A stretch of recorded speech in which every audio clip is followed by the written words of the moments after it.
દિશા કમિટીની બેઠકમાં ડભોઈના ધારાસભ્ય શૈલેષ મહેતાએ વિવિધ મુદ્દે તંત્રનું ધ્યાન દોરી રજૂઆત કરી હતી। આજે વડોદરા શહેરના કોઠી 4 રસ્તા પાસે આવેલી જૂની જિલ્લા કલેક્ટર કચેરીના ધારાસભા હોલમાં Vadodara district development coordination and monitoring committee એટલે કે દિશા કમિટીની બેઠક મળી હતી। ડભોઈના ધારાસભ્ય શૈલેષ મહેતાએ દિશા કમિટીની બેઠકમાં તેમના મત વિસ્તારના યાત્રાધામો ખાતેના ગામડાઓને ઈ-રિક્ષા ફાળવવાની વાત કરી હતી। આ ઉપરાંત પ્રધાનમંત્રી આવાસ યોજનાના સરકારી મકાનોને ભાડે આપી દેવાની બાબતને લઈને પણ તંત્ર સજાગ બને અને ચેકિંગ કરે તેમ ધ્યાન દોર્યું હતું।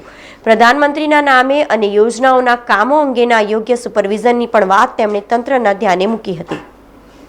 દિશા કમિટીની મીટિંગમાં ખાસ કરીને આજે જે ઈ-રિક્ષાઓ ખરીદવાનો એજન્ડા પર હતો, આ ઈ-રિક્ષાઓ યાત્રાધામો જે છે એટલે કે ચાંદોદ છે, કરનાળી, જ્યાં લાખો લોકો આવે છે અને ગંદકી થાય છે, એ પંચાયતોને પહેલાં આપી અને બીજી જે ગરીબમાં ગરીબ ગામો હોય જેના પંચાયતો પાસે રૂપિયા ના હોય એવા લોકોને આપી, સાથે જ પ્રધાનમંત્રી આવાસ યોજનાઓ જેમાં બીલ, બાયલી, કલાલી ખાતે કેટલીક કોમના લોકો એને ભાડા પર ચડાવી દેતા હોય છે મકાનો, એ બાબતની રજૂઆત કરી છે કે જો ભાડા પર કોઈ કાપી દીધું હોય તો એ લોકોને કેન્સલ કરવું જોઈએ, એ ચલાવી ના લેવાય।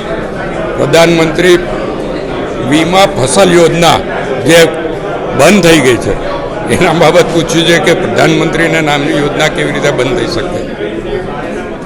પ્રધાનમંત્રીને રોડ, પ્રધાનમંત્રી યોજનાના રસ્તા તો 2024-2021માં જે રસ્તા બન્યા છે ને એનું જે 10 કરોડ બજેટ આવ્યું હતું ડભોઈમાં, ત્યાર પછી એક પણ રૂપિયો અત્યાર સુધી આવ્યો નથી।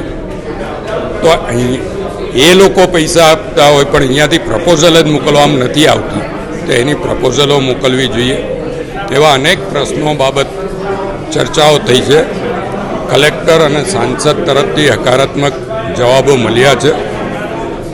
આગામી દિવસોમાં જે ખાસ કરીને સૌથી સળગતો પ્રશ્ન હોય તો જે નર્મદા વિસ્થાપિતોની વસાહતો છે, જ્યારથી એ લોકો અહીંયા આગળ આવ્યા છે ત્યારથી આજ દિન સુધી એમને લાઇટ, પાણી, ડ્રેનેજ જેવી સુવિધાઓ મળતી નથી, તો એ કેવી રીતે આપી શકાય। મુખ્યમંત્રીએ તળાવો ભરવાનું કીધું છે।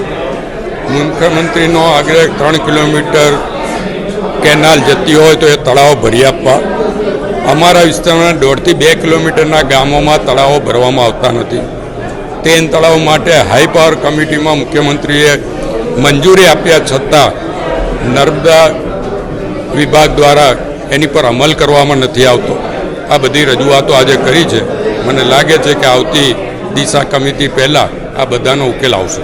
સમાચારોના સતત અપડેટ માટે TNN ન્યૂઝને YouTube પર સબસ્ક્રાઇબ કરી બેલ આઇકોન પ્રેસ કરો અને અમારી સાથે જોડાયેલા રહો Facebook, Instagram અને Twitter ઉપર।